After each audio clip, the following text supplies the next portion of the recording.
All right, everyone. Welcome to episode 2 of the Peach Basket.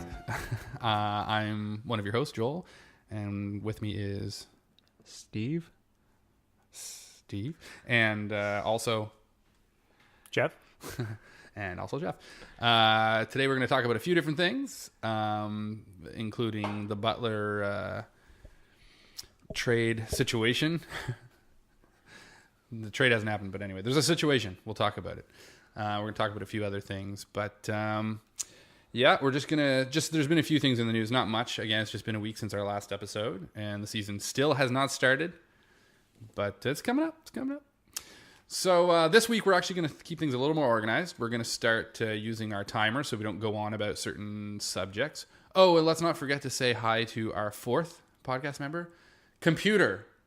Welcome to the podcast. Sorry, I don't know that one. We're working on classic. it. Classic response from Computer. All right, so we might just get started here. We might as well do it. So, do you want to get her going on the timer?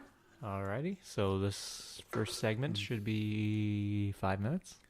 Yeah, I don't know what the alarm's going to sound like when the time goes up. Is it going to? Well, I'll try to pause it. If not, you guys might hear a noise. Oh, I think let it happen. I think let the noise happen. Okay. Then the audience at home knows we're actually using a timer. We did start the timer already, so maybe we should be talking about. Okay. Yeah, we're and I think if we need a little more time, then we can take a little more time. But anyway, so we're going to start with talking about Butler. What's going on there? What's going on with Butler? And of course, I mean Jimmy Butler. So he demanded a trade. He actually said that he wants to be traded by Monday, which is, well, 2 days from now. I'm not sure how realistic that is, but he wants to be traded by Monday. I think the front office has said he is available. I'm not sure. Like when somebody demands a trade like this, you wonder how much value they have because especially he has 1 year left on his contract, so it's just a rental. The teams he named, I think the Clippers was at the top of the list, and then like Brooklyn and New York were his second choices. I just want to say too, you said Monday, but by the time this gets heard by anyone, it probably will be Monday, so it might be today. Or, I doubt there'll be a trade by then, but I mean, if there is, then by the time you hear this, you might be able to laugh at me and prove me wrong. I hope that happens. So what's the reason now? Like you said, he's demanding, this trade. So usually if that's happening, it's not on good terms. At least that would be the assumption. So what's the reason? Do you know? We've got the article, like an article up here about it, but what's the opinion on that? I think it seems like he wasn't getting along so much with Towns and Wiggins and like kind of balancing the 3 stars on the team. I know he was like the number 1 guy in Chicago and obviously didn't like that situation, so I'm not really sure. But is this guy hard to get along with, do you think? I have no way of knowing. Really. You haven't played with him? Well, I mean, he's had 2 teams where he like demanded a trade and didn't want to be on the team anymore. Right, that's kind of what I mean, that's his right, but most players don't do that. Right, yeah. So it does bring up some red flags maybe of like what's going on. Geoff, what do you think? Is it because he doesn't get along with Wiggins and Towns? Is that what the trade's about? What do you think? Well, I think he just wants money. He wants to go to a team where he can re-sign to a max deal. Mm-hmm. And a big market team where he can get lots of endorsement deals. Okay. What do you think? Well, is this about money? It might be somewhat about money. Like he mentioned teams that did have not much else on the roster so far, but obviously something wasn't clicking in Chicago where after Noah and all them are out of the books. They had tons of contract space. Their biggest player is still on his rookie contract right now. How much value does a player like Butler have right now in the league? Really, I know you were kind of talking about that because he's demanding a trade, but like how much of an impact is he going to make on a team at this point? I think he could be the second best player on a championship team. I don't think he could be the best. Mm. He's a good player, but he's not really in that like top 5 to 10 range. I think he's probably like rounding out the top 15. Like I could probably name 10 players better than him. Yeah. What do you think, Geoff? Is the value there for him to just kind of be well, playing? There's talk of both him and Kawhi going to the Clippers next year. Mm-hmm. That could be a good team. It is a pretty big free agency class next year. Like a lot of people saying Kyrie might team up with them. There's a lot of people who are their contracts are up at the end of the year. I think they were talking about on the Knicks, but on any team really. Like, is this something that's going on behind the scenes there with Kawhi? Like, you think people that like the Raptors, there's no hope in the world for him to stay there because he's already talking about Like, is this true? Is he already talking about joining a team with another player? All the reports I've seen have said he's looking forward to the season, is going to try his best for the Raptors. Like, he hasn't committed or anything to long. I heard he bought a house though. Yeah, I think he'll probably, like, I think there's a better chance he'll stay than he'll leave, but I think he could leave. I was actually saying Kyrie and Butler could. What about Butler to the Raptors? Is this a possibility? I'm not sure how the salary cap, like, they'd probably have to get rid of Valanciunas or something. We could look up their It might be Their worth it books. though, It definitely could happen. because with the league the way it is, Valanciunas. I mean, I know he was shooting a few threes last season. I think he maybe shot like 5, or maybe he made 5 and shot like 20, or I don't know what it was. But anyway, big men like him aren't quite as valuable. So So the Raptors have 143 million on the books right now. They're going to have to basically match salary to get Butler. Butler right now is getting paid. I'm not actually sure, probably close to 20 million. Let's take a look. yeah, Well, you guys Click- can talk clicking while away. I'm clicking away. no, I think the audience would like to hear the clicking. I think that's part of what makes it enjoyable. All right. Well, we're gonna keep going that way. Whoa, timer done. Timer done. So let's just finish up this topic. So he's getting 16 million, Butler. So It's not that much. no, they'd still need to get rid of. Like, I don't know what assets the Raptors have. Like, I know you guys are Toronto fans, but I'm not sure who they could trade for him. I don't know if JV has the same salary, but I think they'd have to add a few picks to that. I don't think Would they be a better team if they got Butler? They wouldn't have a center if they traded JV either. Right.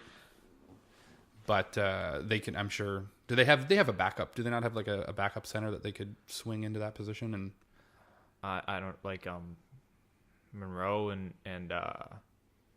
they have Pascal Siakam, but they're both more foremen than they are centers. I mean, one of them could play center. There's a lot of small ball teams around nowadays, and Ibaka could play center potentially, but they don't really have another Right. 7-footer. right. Well, we'll see what happens. Anything else? What do the Timberwolves want with Valanciunas if they already have Towns? Anyway, Yeah, I don't think they want him at all. Like, I don't know if the Raptors have a package yeah. that Their would, best asset maybe OG, yeah, probably. maybe some picks. Yeah, OG and whatever picks they have. Fred Is, Van Vliet. So likely not going to happen. But the likeliest place for Butler to go, you think, is Clippers? that's what he wanted. Right. I don't know if that's the likeliest place. I think like a team like the Suns or something have the assets and the space to trade for him, but like I don't know if they want a year rental if they weren't on his list. Sure. I think we should move on. Our alarm went off. Our buzzer. What do you call it? Yeah, it'd be alarm went off for a 5-minute warning. So let's move on. I mean, if we want to come back to this topic, I think all is fair in love and podcasts. Yeah. Oh, there's a name for a podcast. Let's move on. So this next topic's a little more of a general topic, an opinion thing here. But we've talked a lot. So when we were trying to come up with ideas for this episode and even last episode, sometimes the fact that there's such a dominant team in the NBA right now, takes, like, I think we wanted to talk about best starting 5 of all time, possibly, or, if you want to talk about best team of all time or something like that, because there's a current team in the NBA, the Warriors is who I'm talking about, who are such a good team. It kind of makes those conversations a little boring because it's like, okay, best starting 5s of all time. We thought, well, potentially the Warriors right now. So then we got thinking, well, maybe after the Warriors start to fizzle out, because how many good years do you think they'll have from here on out? How many more championships will they win? If they'll take pay cuts, I think it could be 5 or 6, but I don't think you can fit 5 good players. I mean, obviously not Cousins if he wants an actual salary next year, but I think they can't fit the other 4. So one of them's going to have to leave. I think at They that could point, maybe lose. the Rockets or Boston are better if one of their big 4 leaves.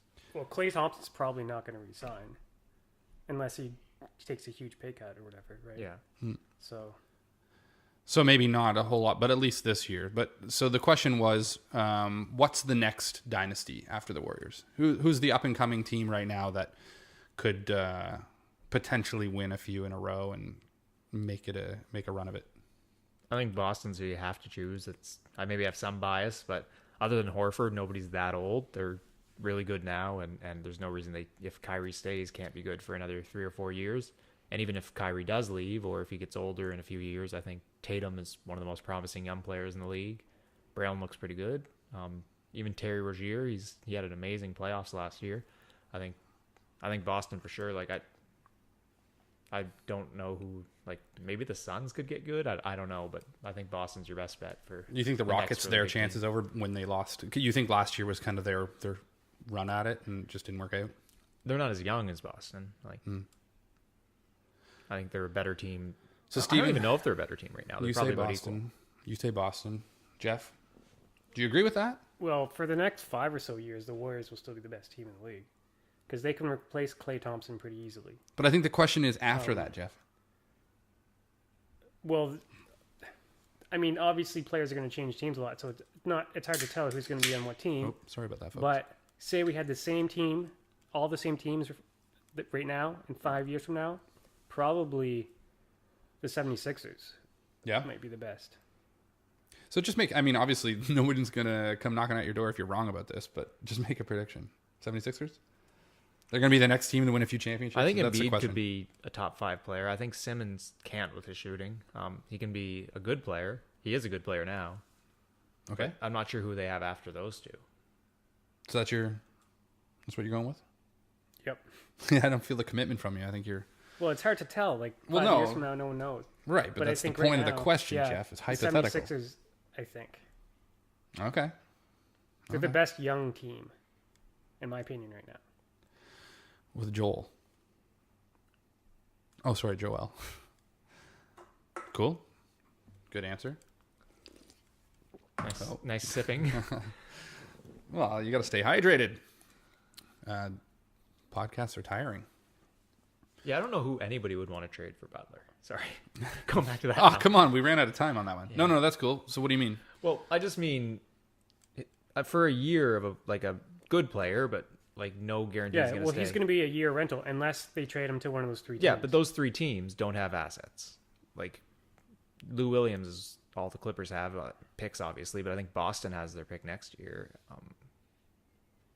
Like I don't know who any of those 3 teams have to trade. Like Porzingis isn't on the table. The Knicks don't have anything else. Brooklyn has nothing to trade. Like other than picks, those teams don't really have any assets. Like what do the Timberwolves want to get back? Like I think they want to win now. They're a decent team. Lou Williams is the only player in any of those 3 teams that help them win now, and I don't know if he's worth it. Right. Lou Williams, is he with LA right now?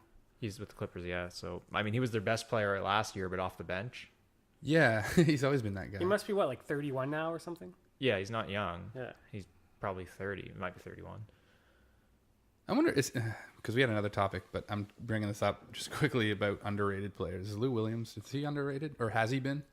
Because he would play these like amazing games, but then he was like, maybe his inconsistency kept him from getting more. Oh no, we're out of time on the next Dynasty question. Well, to answer that, I mean, we could go into our underrated players right now. That was kind of a segue. We skipped one of our topics, but Well, we'll come back to it. yeah.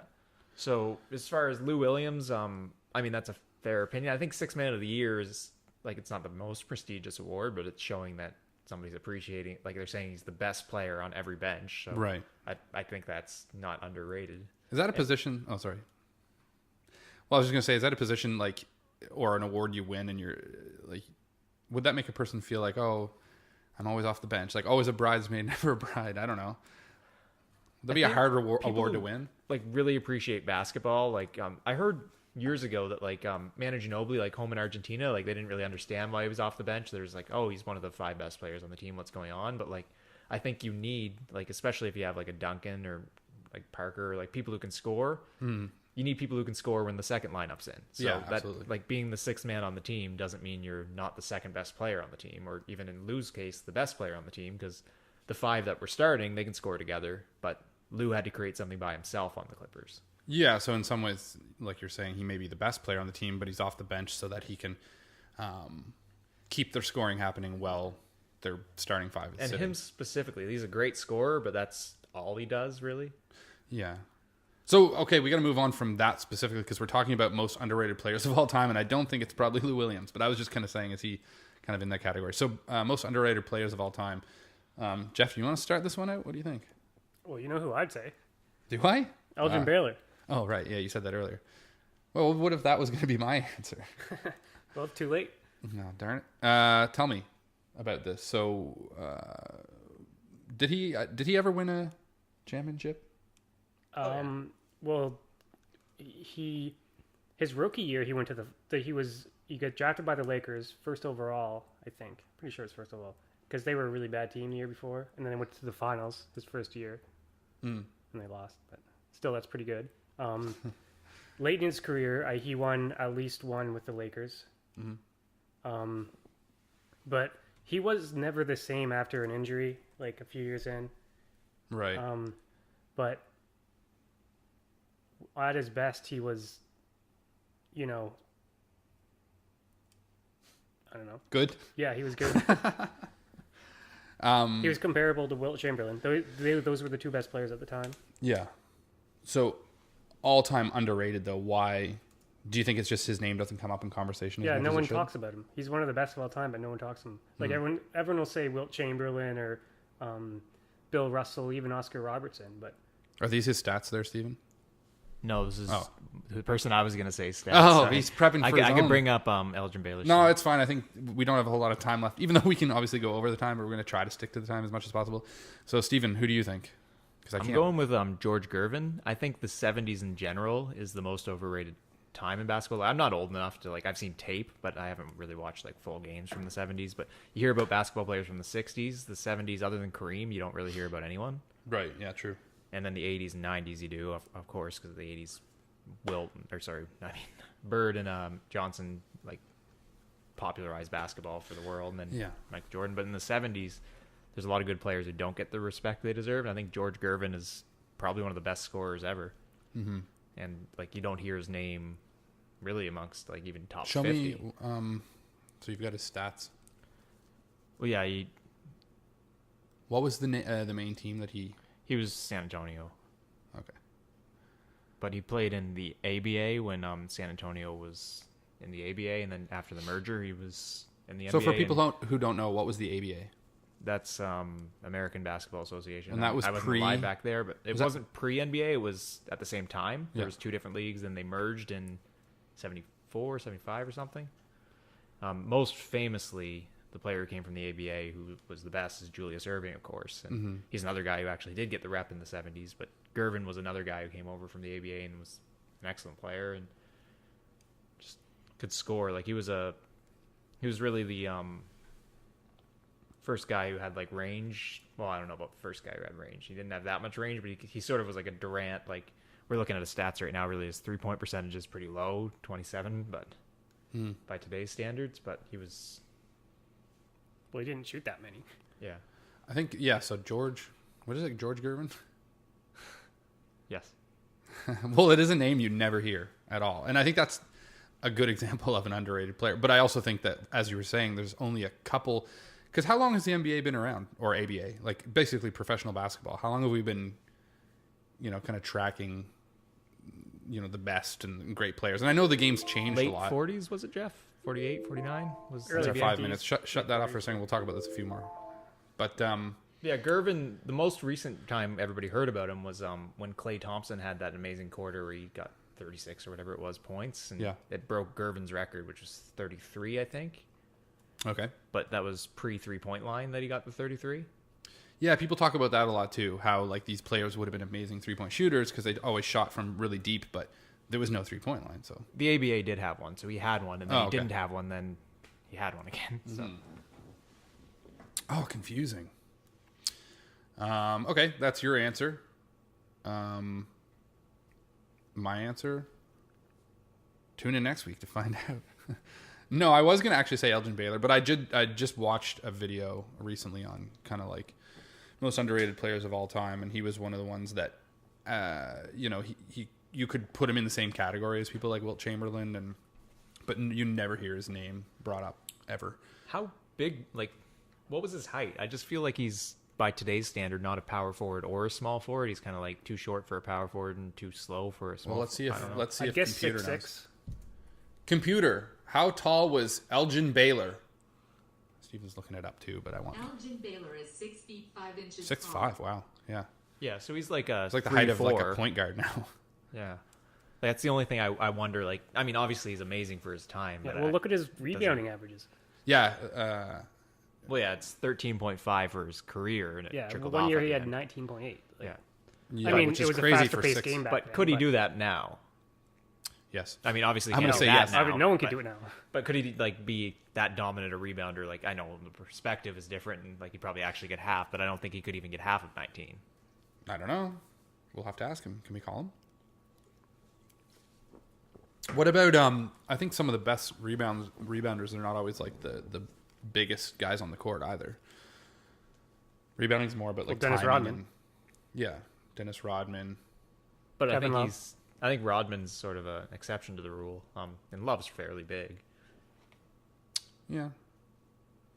Like the best rebounder right now by far is Drummond. And why is it you think that Baylor playing now wouldn't get the rebounds that he did then? Because he's 6'5", and that's So it is that's because short he's guy. shorter? Yeah. Yeah. I don't know. Because I actually I don't. just think the game's different. Like I don't want to discredit. Like he was obviously a dominant player in his era, but I think the game's changed enough that he wouldn't be anymore. Like I don't think he'd be a bad player, but I don't think he'd be a top 5. Okay, underrated. Subject over. If you agree, disagree, don't let us know because we don't want to interact with any of you. Is it fair to say that? Leave a comment. Oh, Steven wants to interact. What's your phone number, Steven? They can call you. 555-5555. Next subject. Moving on. We're going. Yeah, no, I think let's go back up. Let's do that. So I don't know. I think whether this is interesting or not. I think it can lead into some other interesting topics. I'm not going to tell you Start what out the it is. segment by saying it's not interesting. So I'm just being honest. There's a lot of nowadays, and maybe it's just because we're at our age group, because there's a lot of basketball players coming up now that are the children of basketball players that when I was watching basketball were playing at the time. So like Shaquille O'Neal has his kid playing, Sharif? and Ball, and he's what age is Ball's son? Ball, I think he's going to college this year. I don't know his age, but he's going to be in the draft next year. Right. Okay. So and then LeBron's son is high school.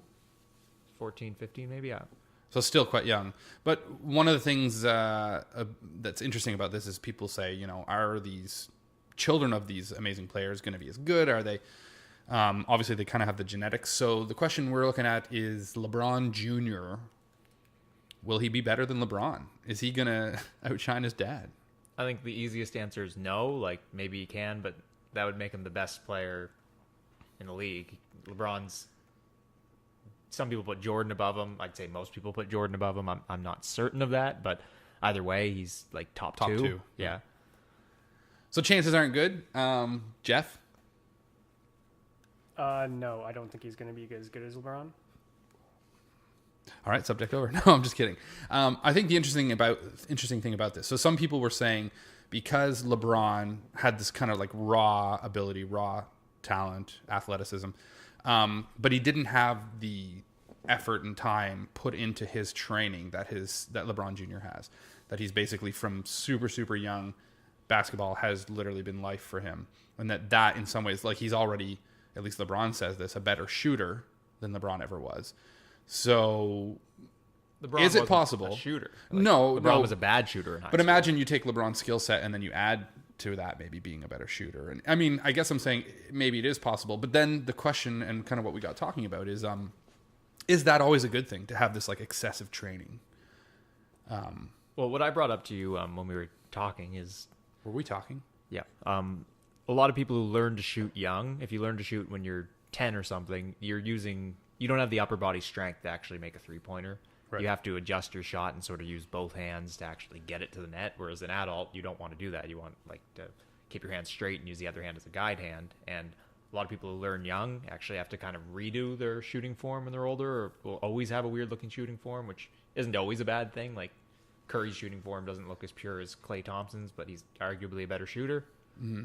Reggie Miller's shooting form didn't look great, and he was the best shooter of his era. Like, it's not always. So then, yeah, is shooting and even basketball in general, like the training you put in and stuff, can that actually make a difference? Like, is it possible that just because of training, this LeBron Jr. that he could be better than his dad. I think he'd be better than he would have been without it. I don't think it's reasonable to think anybody's going to be better than LeBron James.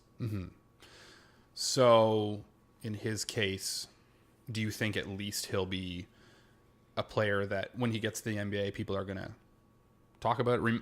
I mean, obviously they'll talk about when he first enters the NBA, but like, do you think he'll make an impact? Will he be even a good player? Like, I don't really know enough about him. I've heard he's one of the best players at his age group now, so I don't see him completely falling off. A lot of people, when Michael Jordan's son was growing up, like they expected him to be an amazing basketball player, and it didn't happen. did he ever play professional? I think he played college.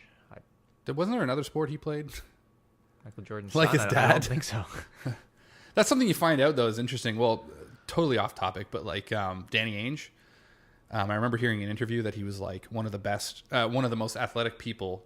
I forget who said this, that he had ever met. And I was like, huh, Danny Ainge? Like, what? There's no way. Might have been Bird. Bird's always up talking his. No, it wasn't Bird, teammates, but yeah. Maybe I don't know. Doesn't- Maybe, I don't know. The point is that I just thought this is ridiculous. There's no way this guy, like, you watch him play basketball, he didn't seem super athletic. But what had happened was he had been like a top player in like 3 different sports. So he played for the Blue Jays, which is an interesting fact for Canadians.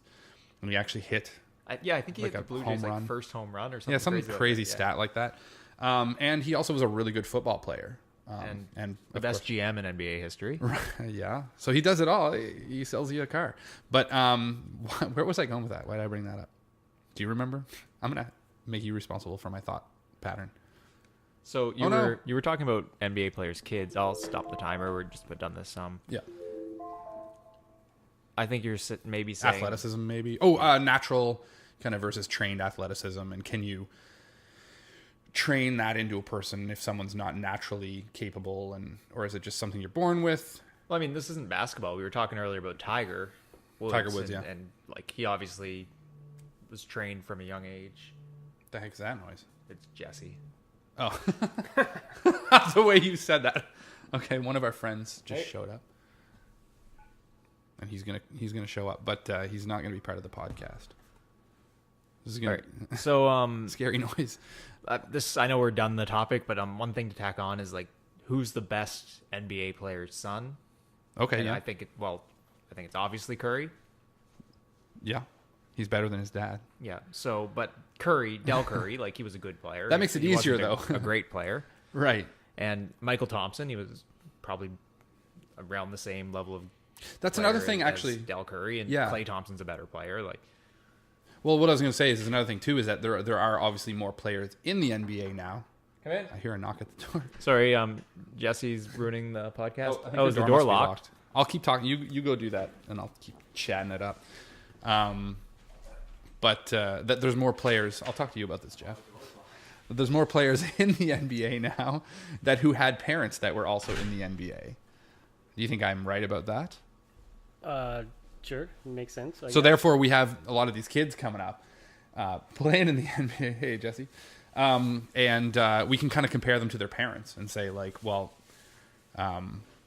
you know. Well, Curry's a similar player to his dad, but Klay Thompson, like Michael Thompson, was like a center. So Yeah. So anyway, LeBron Jr., I'm going to go out on a limb and say he's going to be better than his dad. He's going to be better. He's going to set a record. well, I hope he is, but I don't think it's very likely. Yeah, he's going to be better. He's going to reinvent.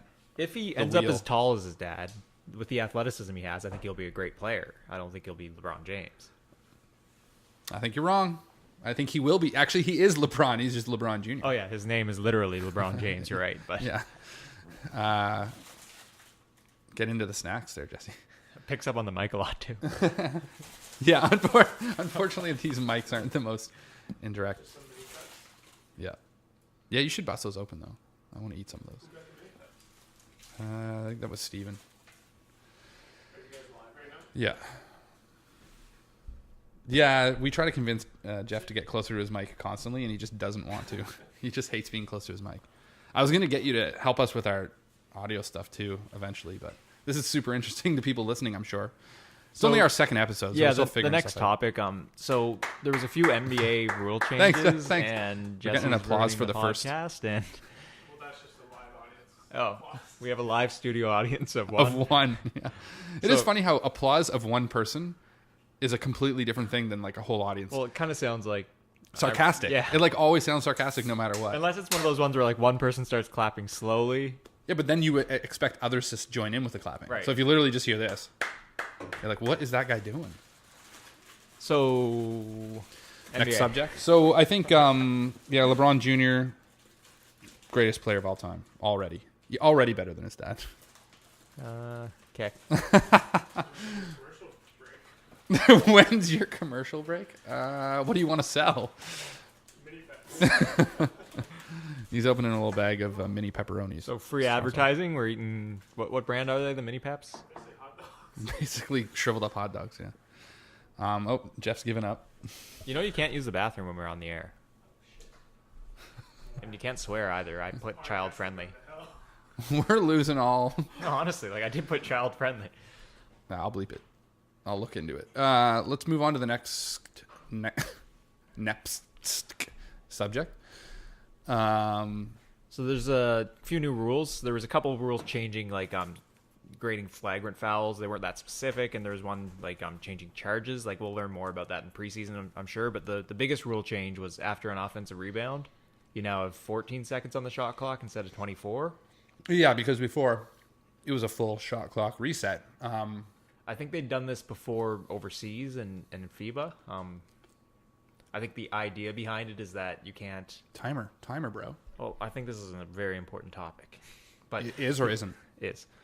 So the idea behind it was, I think that you can't just waste time at the end of the game. Like it doesn't really matter in the middle of a game. Mm-hmm. Like, but at the end of the game, if you get a new shot clock, that could mean you can waste 40 seconds on the play. Right. If you're ahead by 2, that makes a big deal. Do you guys like the new rule? It's just 14 instead of 24 when you got the offensive rebound. I'm not sure. I think it could, like, if you're worried about what you're saying, which is that people are going to waste time towards the end of a game, then maybe it's a good thing. But I also thought it was, in some ways, it played into strategy or having good rebounders on your team, because it was kind of like if you had a good rebounder and you did get a rebound and it did hit the rim, definitely. because that was part of the rule, right? It had to hit the rim. It couldn't Right. just. And if it did, then then the team, they're kind of rewarded for that good rebounding to say like, okay, Yeah, well, like you, it does you make get to, Tristan Thompson a slightly worse player. Like guys who are known for offensive rebounding, like they're going to be. It's going to help your team a little less. You have less time to set up a new play. right. But for that reason, Usually it's like a putback, though. Like, if you get an offensive rebound, usually the defense isn't completely prepared, and you usually shoot pretty quickly.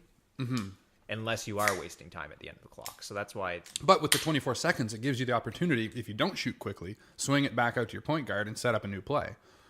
Whereas, is that going to happen?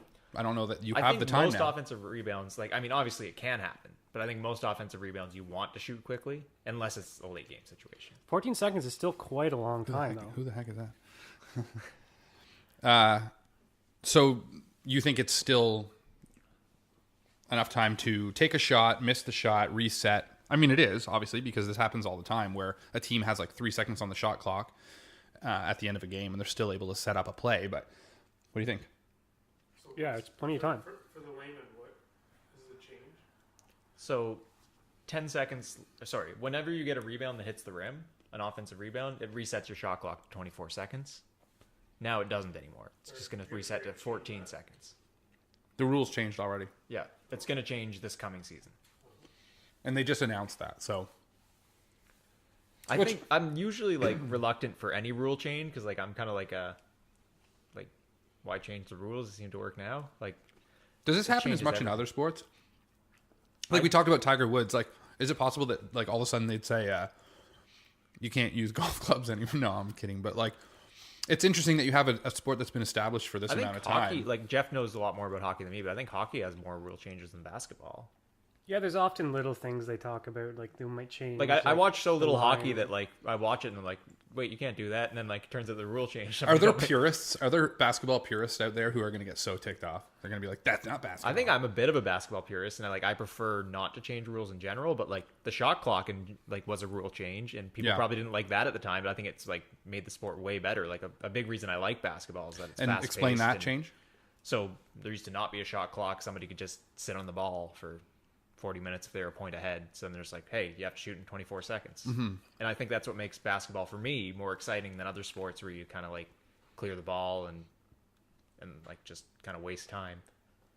Right. Sports So- like soccer or hockey, like obviously football and baseball, like that's So you're a Awesome. purist that if you approve of the change, high fives all around. no, I don't like any change, but I think like if it's good, it's good. No, I just mean Well, yeah. if something's really ruining the game, like I didn't like the free throw changes last year either. Like you can't intentionally foul people in the last 2 minutes of any quarter was the big rule change that happened last year. Right. And you liked that. I didn't like that. No, sorry, you liked the rule before. Right, because I think they're worried that like, oh, this became a strategy. Like you can intentionally hit it against the rim to waste time, or you can intentionally foul Dwight Howard, Drummond, whoever. Yeah. I think there's nothing wrong with having strategy that's outside of just Ball go in hoop. yeah. Right. Like, and I think they want to get away from that sort of thing. They want just like Do you think it has to do more with You ratings? can't actually do anything else. Like getting new people I think to it watch does. basketball? Like I think they want things to be quicker. Like I think they want more shots. Yeah. Shots. Like, which is- Shots. Both those rule changes make less shots. Like, Right. Do you think people that's the don't like song they free had throws. playing in that meeting? The No, shots? I don't think that. Oh, yeah. I forgot we weren't allowed to make jokes. Ever. So you think, again, I reiterate, did you like the rule change? Because you said you're a purist, you don't like change, but I'm you going to like say change no if it's because good. I don't think you should change things just to get more shots. I think some Okay. strategy is good. Okay. Well, that's a good way to end that topic, I think. I think we got a definitive.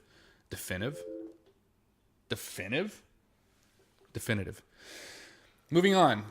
So, old Dirk. Sorry, Dirk, if you're listening. Shouldn't call you that. He's actually, I think he's probably younger than me still, maybe. How old is No. Dirk? No. It's gonna be like 41 or something.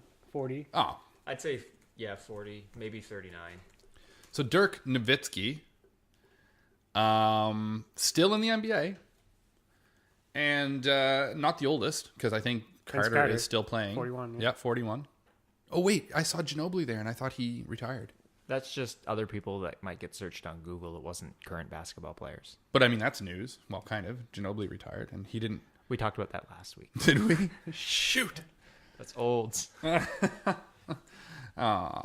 Anyway, so 40 years old. What's the news? Tell me. Tell it Well, all. he now becomes the longest tenured player with one team. Mm-hmm. So 21 seasons, all with the Mavericks. Kobe Bryant had 20 seasons with the Lakers. John Stockton had 19 with the Jazz. Tim Duncan had 19 with the Spurs. So 21 with the same team. And he's Doesn't- played... Doesn't seem like people like to stay with the same team anymore. Right, yeah. Yeah, he's like for a long time was like their franchise guy. It was like, Dirk Nowitzki, look at this guy. He's like this Well, he still kind of friendly... is. I don't know if he's friendly, but... Well, no. I don't think... and he's coming off the bench this year, so that kind of plays into that. Like, I don't know if he is considered the best player on the team anymore. I think he'll be best sixth man of the year. No. No. People talk a lot about how he looks so uncomfortable when he's running, and did he always look that way? Was it this just kind of, or is this an age thing? Is it like, oh, the poor guy? He's I don't sore? think he was ever fast, but he didn't look sore like he couldn't Yeah. run around the court when he was young. And he's got that patented lean back, knee in the face shot. Yeah, the Fat Joe. Lean back. So when's he retiring? Probably after this season, but I think it just goes to show that like he cares more about his team than Kobe Bryant did, because Kobe Bryant still wanted to be the star of his team.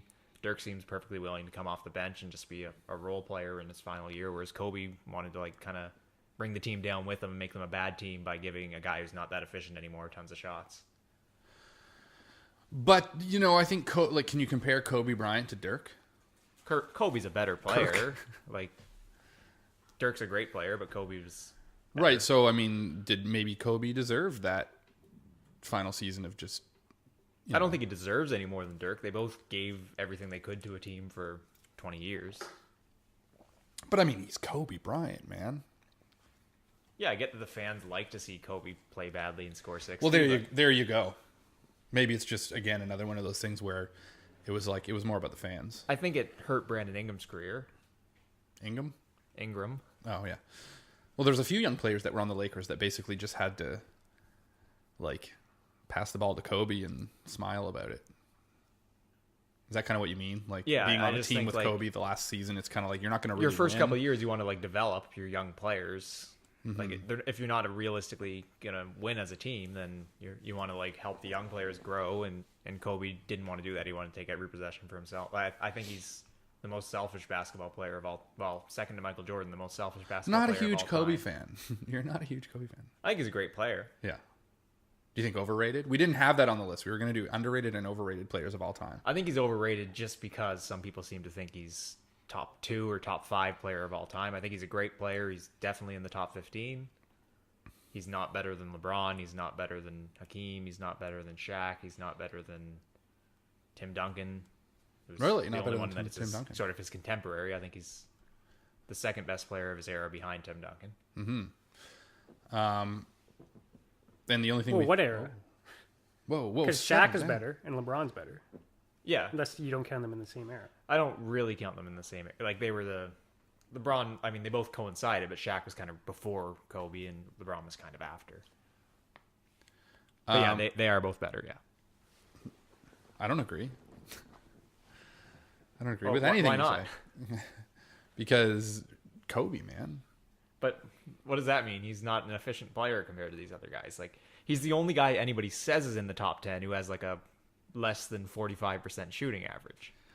Yeah, but it's like Babe Ruth, just keep swinging until you hit those home runs. But Do you think if he didn't play, here's a question. If he didn't play like that, would he have been, like if he didn't take tons of shots to make arguably tons of shots, would he have been as remembered? no, If he was a humble player and if he just kind of like wanted to play for wins, would he be as remembered? no, I don't think so because I think Tim Duncan is that, and Tim Duncan was at least as good as basketball player. Probably about equal, but I'd say a little better. And nobody, not nobody remembers him, but people who aren't basketball fans might not know who Tim Duncan is. They probably know who Kobe Bryant is. Yeah, Kobe Bryant became kind of like behind Michael Jordan, that household name to some degree. That actually can segue us a little bit into our next subject, which is, Michael Jordan did become a household name, obviously because of his brand with Nike and a lot of his outside basketball deals and things like that. But also, he did act in a major motion picture. I think he acted in a few different things. I don't know if many of them were very memorable. To be fair, also a few other players acted in Space Jam as well. Larry Bird was in Space Jam. Bill Murray. He's not a basketball player, Steven. A few other people. Muggsy Bogues was in Space Jam. You're waiting for me to announce the next subject? Is that where you're... So, LeBron James. Is he going to be in Space Jam 2? I think they've been confirming that for years. Yes, Jesse, I'll start the timer. Thank you. It's important. Plus, you had to pay some info on that you should bring up. Okay. Because I know they've been talking about this for a while, Space Jam 2. And the guy that's going to direct it is the guy that directed Black Panther.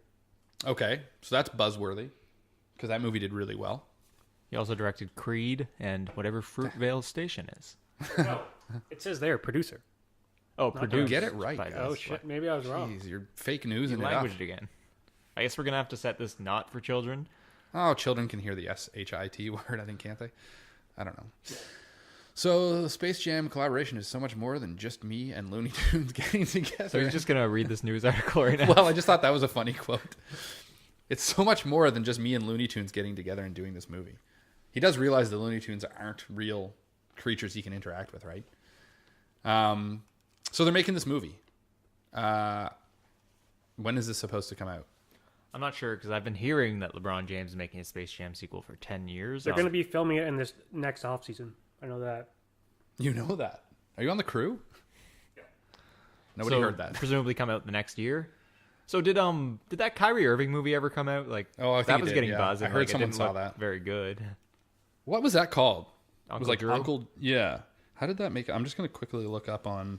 I mean, I don't think that's comparable to Space Jam. I think Space Jam was an enjoyable movie. And Do you think Michael Jordan ever argued for it to be called like Nike? No, well, he doesn't care, but like Air Jordan, Looney Tunes time, Air Jam? Air Jam, something like that. I don't know, because his brand was so much around like, so, or maybe he just had no say in it.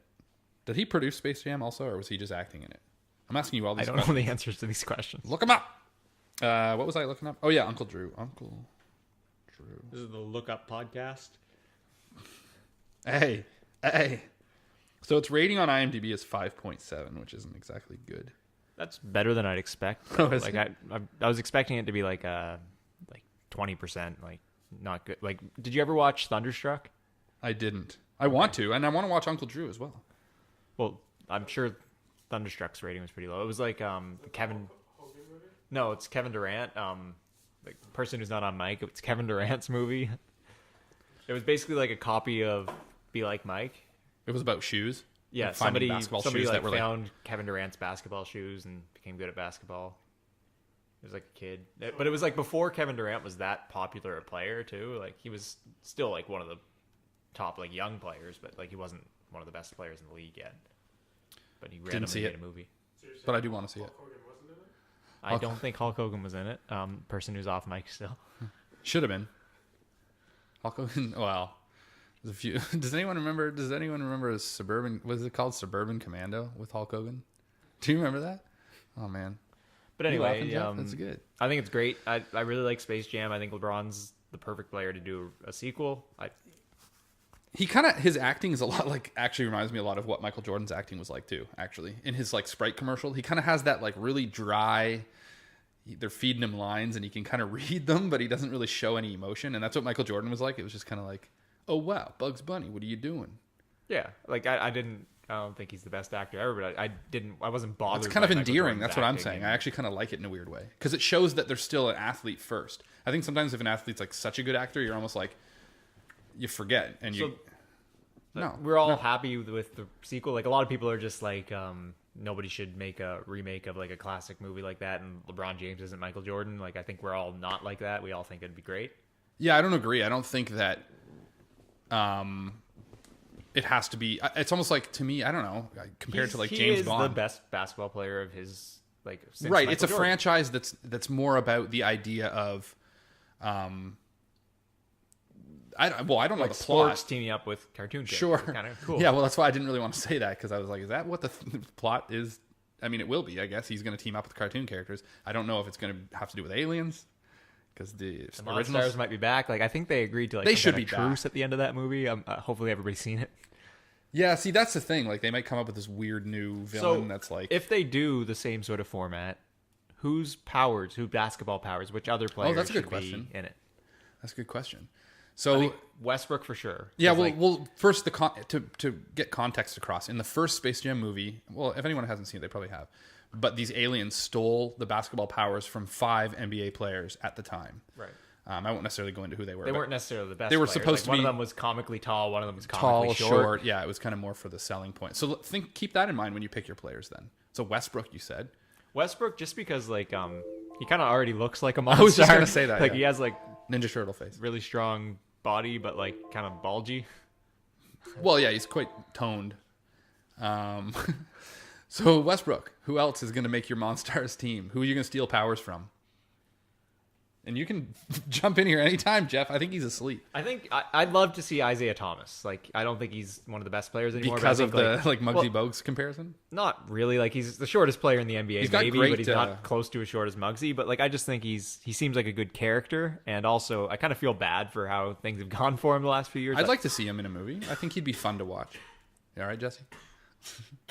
I think Curry would get a lot of Curry, viewers. yes, I actually agree with that. So I think if it was, let's go back over it. Curry, And- Westbrook, Isaiah Thomas. I think Joel Embiid. Like I think has the most charisma in the league. Sure. I think that would be my 4 in the movie. Was there 4 Monstars? I feel like it well, must they have been had 5 because that's a yeah. basketball team. Yeah. 5 and Bill Murray, or 4 and Bill Murray. So pick your 5th. Pick your 5th. Dang. Well I done. think Dwayne Wade because he's LeBron's friend. I know he's old. Maybe he could be like in one last. Oh, you could play game. that into the whole plot. It's like his friend is against him, or at least his friend's power. So yeah, I'd say that's my 5. Jeez, Geoff, don't give me 5 because it's going to take too long. 1. That's all you need to name. 1. Well, my first thought. I Oh, mean, great. he's not in the NBA anymore, but it was Nate Robinson For the same reason as the whole. because he's short. See, I guess the running theme is you need a short one and you need a Earl really tall Boykins. one. Boykins, okay. So Nate Robinson. Well, Nate Robinson. The thing about him though is he actually also seemed like a really like fun, energetic dude. Like if you had him on camera in a movie, I think he'd be. I think the 2008 to 2012 Celtics had all the fun players on it. Like they just seemed like the funnest team. You love the Celtics. Name one more that's in the league right now. Because you cheated. Oh, I'm gonna say Kevin Durant. That's gonna be. I talked about him a lot last week too. I was like, he's my MVP pick and all that stuff. I just think he's like. Valanciunas. Give me a break. Itty bitty ballers. It's because he looks like a Lord of the Rings, one of the dwarves, but he's just like huge. So it'd be really funny to see him in the Lord of the Rings movie as a dwarf. But like, You think just because of the beard, or you think? he just has that like, I don't know, Middle Earth look.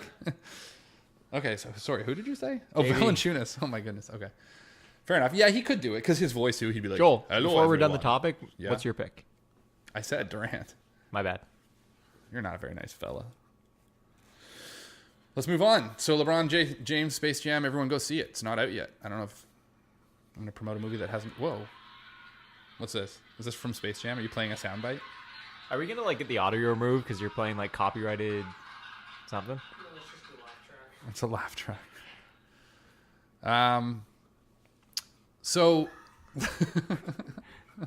it's good having a live audience. I think it's good. How do you think the show's been so far? Interesting. Whatever he says, I'm going to say he said it was good because I don't think you can hear him. He said it was the best he's ever heard. So do you think... Here we go. This is news, I guess. Was this recently that Kyrie said he thinks that the Celtics can beat the Warriors? Did he just say that recently? Or Yeah, he just recently, like on Media Day, which was today, said the Celtics. He thinks they're the best matchup for the Warriors, which I agree with. Like at least as far- defensively? yeah, like they have the best perimeter defense, and they've matched up to the Warriors well in the last few seasons. I think the better thing about that prediction, I think the Warriors are a better team. I think the Celtics could beat them in a 7-game series, but I think they'd be the underdog for sure. But I think Kyrie saying stuff like that might mean he wants to stay with the team next year because he's also said like he thinks they have a really bright future and that like they could be one of the better teams for the next few years. Like I know he's gonna say that if he's on the team, but Right.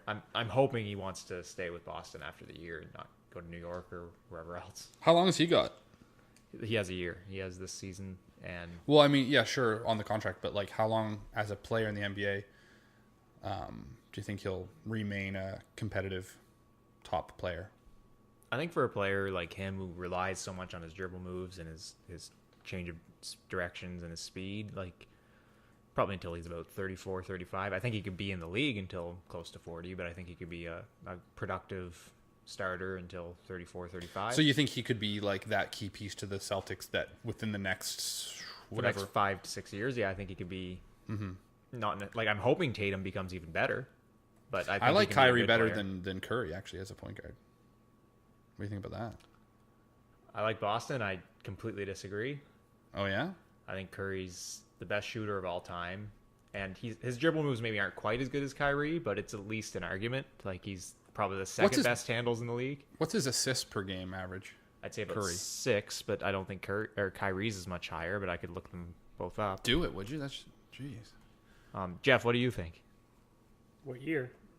What do you mean? Right now, who's a better point guard, Curry or Curry, Kyrie? for sure. Curry's maybe the best player in the NBA right now.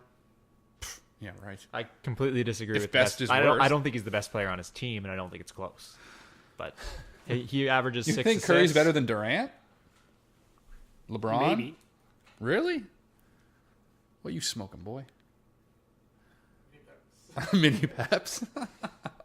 So Kyrie has 5 assists. Curry has 6. They both set up for themselves. What's the before. points per game average?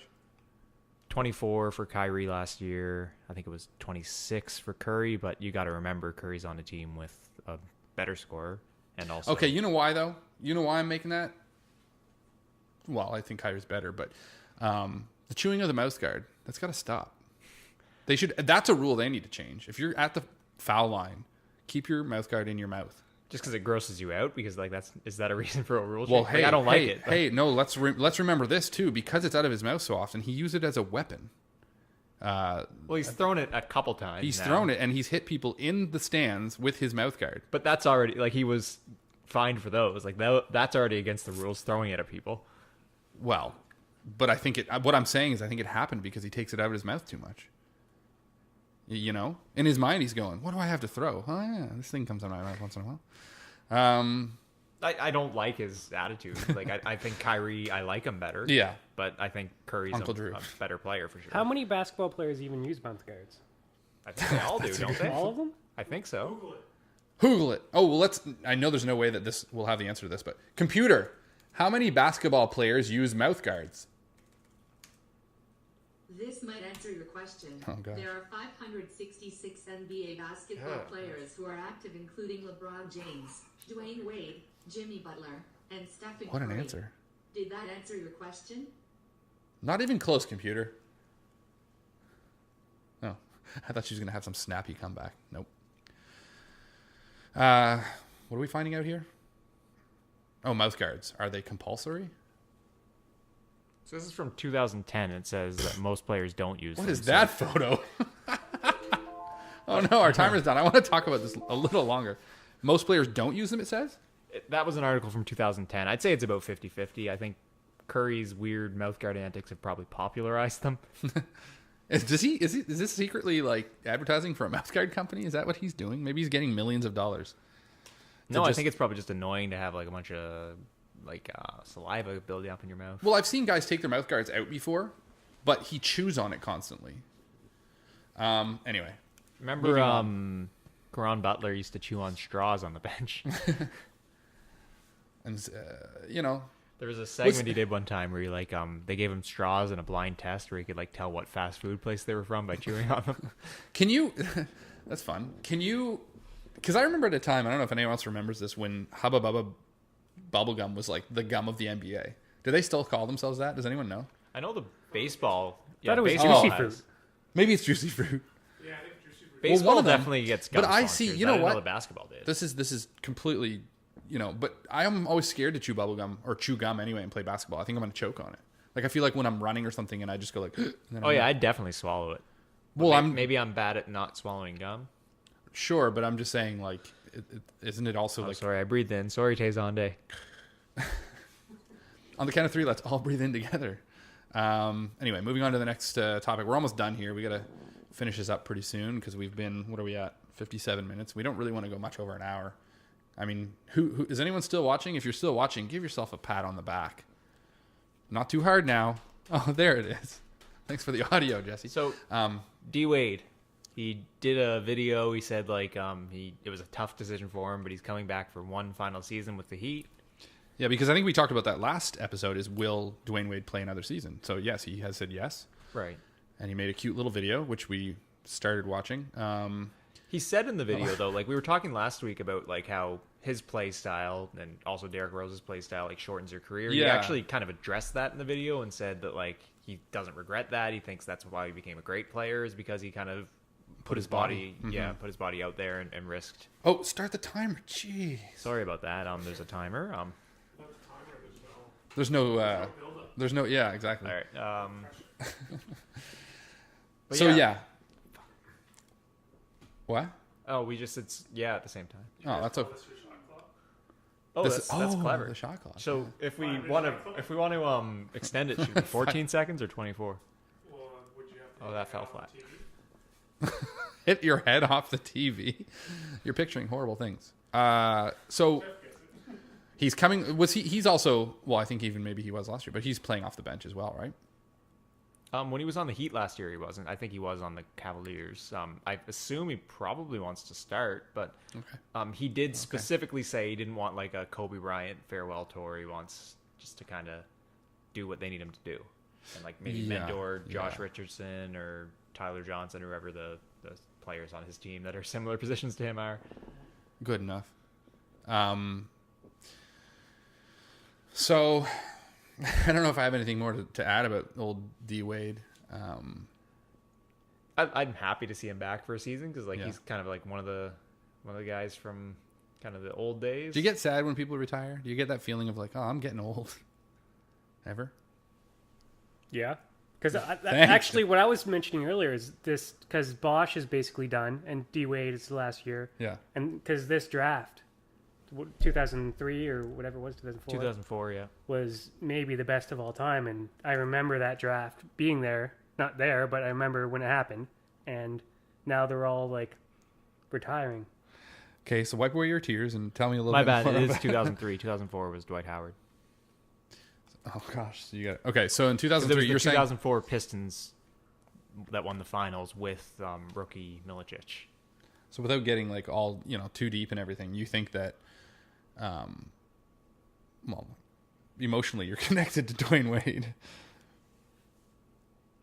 It's affecting you. You're trying to look at the screen. I see your eyes. I don't know. I don't know what my point was.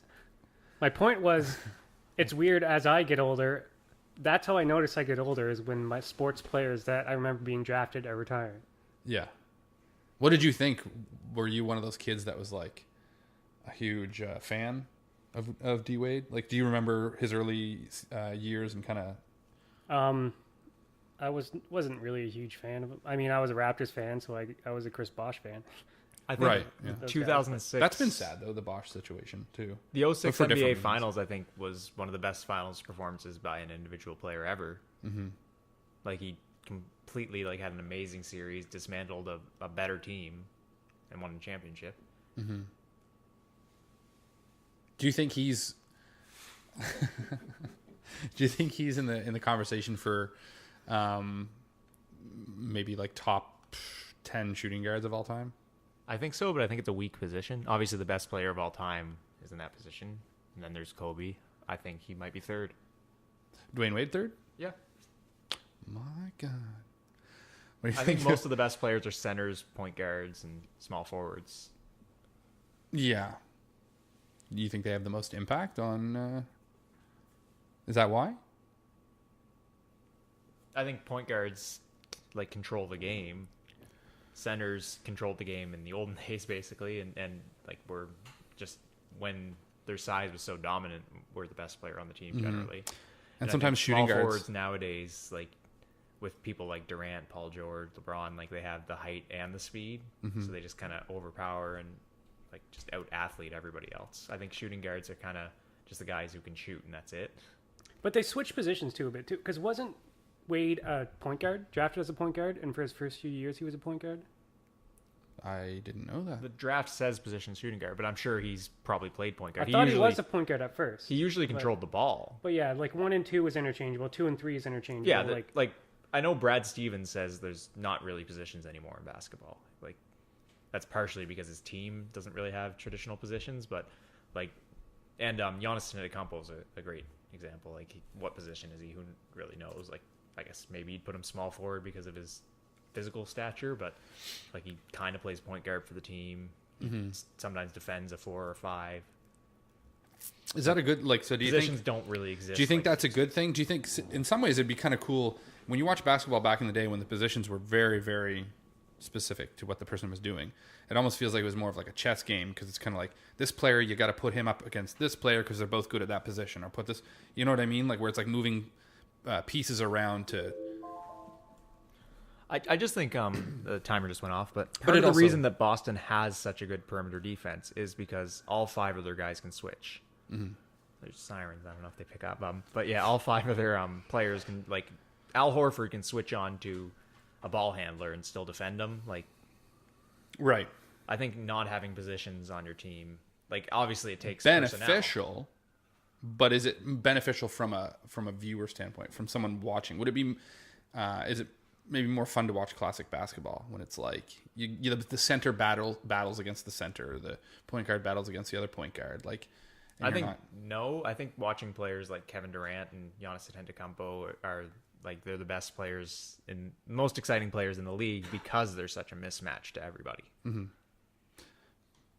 All right, so that's we got one more topic. Is this really our final topic? Yeah, it's a big one. It's a big one. Is it? Why don't you introduce the topic, Patrick? All right, so we kind of touched on a few predictions for the season last week, but I'm just wondering if anybody has a surprise player for the year, a player they think is maybe a most improved candidate, or just will shock a lot of people and just kind of get on the radar. Like Victor Oladipo last year, I know he was most improved, but Sorry, I was going to apologize for my big breathing on the mic that I just did. Not to the public, but to apologize to Tezon Day like you did.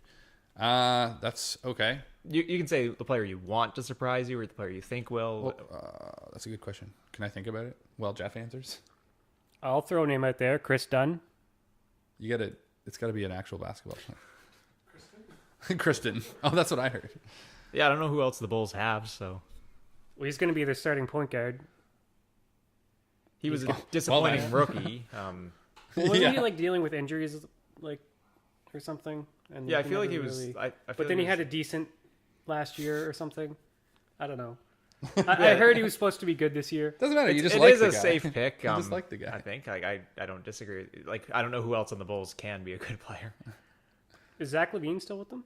Yeah, he was injured all year last year. Yeah, he's always injured too. Oh, we got to talk Laurie about. Markkinen is their best player, probably. Oh, we got to talk about. And all three of those guys they got from the Butler trade. That's true. Yeah. And Exactly. like that's now Butler's going to be gone, and they traded. That was the entire trade, pretty much, because it was the seventh pick, Yeah. which became Markkinen. Jeez, we're over an hour now. Sorry, folks. I was gonna say you brought up Zach LaVine, and I'm always like, who should be in the dunk contest this year? Hey, but that- we can talk about that next That week. brings maybe. up. I'm hoping Aaron Gordon has a good season. Mm-hmm. Like because he was kind of the competitor to Zach LaVine for best dunker. Obviously, I want Mo Bamba to do well too, but they're not the same position. Like they might. suck each other's minutes, Gordon is playing for who right now? Is The it Orlando still, Magic. It's still the Magic. Okay. Yeah. I'd like to see him. Actually, you know what? Yeah, he seems like a stand-up fella. And I'd like to see. I think the best dunk contest that's happened in the last since Carter probably was when Gordon and Levine battled it out, and I thought Gordon should have won. I thought he should have won. Oh, I definitely agree with you. I think the problem was they gave a mediocre dunk a 10 early on, and then they had to give everybody's dunks a 10. Gordon's were better than Levine's, but they just kept tying at 10, and then Gordon was the first one who kind of had like a not that great dunk that they gave a 9. Yeah, they that always do frustrates that me. though. Well, yeah, it's more like you can tell the judges are trying to hype up Yeah. the viewers to be like, oh, definitely a 10. And then was it Kenny the Jet? Is he the one that always says, let's go home, everyone, let's go home? Yeah, because he said that during With the, Vince the Carter. Carter one, and now he just like Now he always- tries to do it every time when Yeah. there's actually it's mostly embarrassing when he does it during dunk contests when really none of the dunks are good at all. But you can tell he'll bring it up Yeah, just to Gordon try to. definitely in that one contest like had a couple dunks that was like that might be the best dunk contest dunk ever. Yeah, there was some ridiculous stuff he was doing. And you know what? The other thing too is that Levine kept going to the free throw line dunk. Yeah, he did free throw line between the legs like 3 times, I think. But I think he stepped at least like a foot in front of the line. Like it's not a strict. If I was one of the judges, I'd be like, no, it wasn't a free throw line dunk. I'm giving you a 7. Yeah, but then neither was Jordan's. Neither was. Yeah, I think He it was would have further got back than a Jordan 7 for from sure. me too. I think if Jordan's exact dunk right now is free throw line dunk or Dr. Wouldn't J, win the I think that'd be a contest. 9. What do you I mean if wouldn't they give did that it a right 10. now? Yeah. Oh, because If I saw that dunk right now, I'd give it a 9. Savage. You listen to Michael Jordan? No, I agree that I don't think Michael Jordan was that good a dunk contest dunker. Like I He think had he's the one of the style best though. in-game dunkers. Like he looked good when he dunked. oh my goodness. Whereas guys like Jason Richardson, Zach LaVine, they're great dunkers. They get lots of air, but they don't really look good when they dunk. If you know what I mean. yeah, I know what you mean because I think Gerald Green is one of the best in-game dunkers, and he never really like I don't think he ever won a contest and never really looked that good in one. Well, I think so. Jordan, I don't know. I disagree. Did someone say they didn't think he was a great? I said he's I not thought his that great style a was dunk amazing. contest dunker. No, that's why I said Oh, the okay. style was good. He Right. looked. Same with Vince Carter.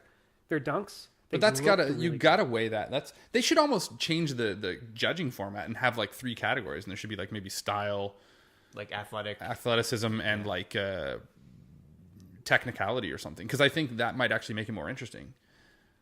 Are you guys listening, NBA? Do I'm this. listening. I know a lot No, of not people you, Steve. don't like. Thanks for listening, though. I know a lot of people don't like props, but I don't mind them. Well, just sometimes they can be so cheesy.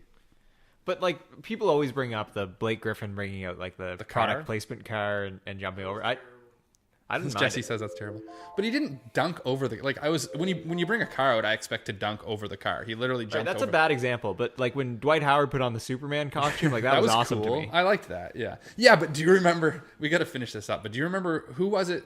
and Shaq crowned him or something in a.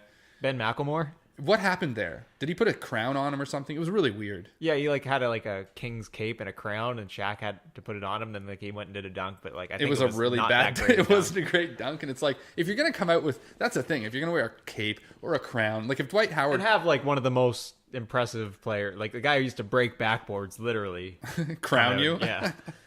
I don't know how you convinced him to do it, but like, Well, he was a Kings player. and I was gonna say Shaq's too, like, part of the ownership. Dwight Howard, like if he had put the cape on and done like a really cruddy dunk, everyone would have just remembered that's the saddest thing ever. But his dunk was really cool looking. Like he, Oh yeah, that was one of my favorite dunk contest dunks too. yeah, I liked when he did the 12-foot rim or 11, 12-foot. I think it might have been 11. But yeah, it was still cooler to see somebody like, hey, this guy could actually play basketball with a higher rim and he'd do fine. Still, yeah, he'd still be dunking. I don't think he would anymore. Oh my goodness, no. We got So final thoughts. final thoughts. I got nothing. I I'll just can't wait mention for the season. Norman to start.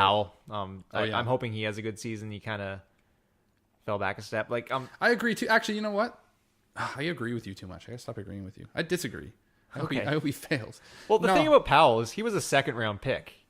How well he did last year is good for a second round pick. Right. Like But there, he kind of had the stand because he had played even better than that before. And then as Canadians, like he put out this commercial with with the same kind of thing that Valanciunas did. To our What's the American listeners, company? would they know the commercial? It was GoDaddy, but it was GoDaddy. GoDaddy.ca, I think. So Anyway, I don't know if well, Americans would have seen the commercial. Like maybe not. But the Itty Bitty Ballers, I think that was a good campaign. was But then fun. they followed it up with like look up "No Problem" by Norman Live Powell. life It's like with no problem. it's not a good song.